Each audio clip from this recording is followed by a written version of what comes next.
Qui sont pour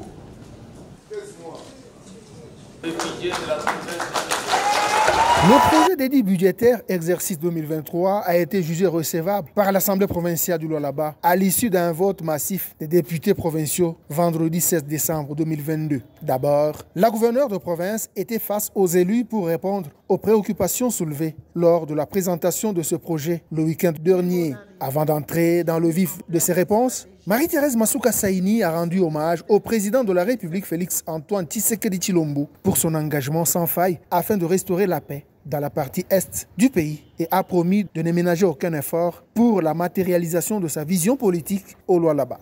Je ne puis commencer mon propos de ce jour sans rendre mes hommages les plus déférents à son Excellence Monsieur le Président de la République démocratique du Congo et chef de l'État Félix-Antoine Tshisekedi Tshilombo pour sa volonté incontestée de prioriser les intérêts de la population et s'assurer la bonne gouvernance, facteur d'évolution de notre nation.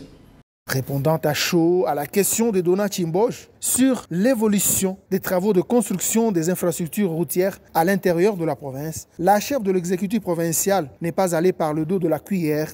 L'honorable Tshimboge avait fait état des difficultés concernant la traversée d'une rivière sur l'axe routier Kassaji-Kapanga, traversée au cours de laquelle il s'est déchaussé, s'est retroussé ses habits et mettait sa valise sur sa tête. Peut-il nous confirmer si les difficultés perdurent aujourd'hui? Je pense que non. Quant à la préoccupation de Trésor Mouyeye Chikambi sur la construction des infrastructures scolaires dans les Lualaba profonds, l'autorité provinciale a réaffirmé l'engagement de son gouvernement à faire de l'éducation l'une des priorités. Elle prévoit la construction de 26 établissements scolaires dans 5 territoires. En effet, 26 écoles en matériaux durables seront construites à l'intérieur de la province. Je vous invite à parcourir le volume 3/6 et 5/6 dans la partie consacrée à la sollicitation de crédits pour l'érection et la réhabilitation d'infrastructures scolaires.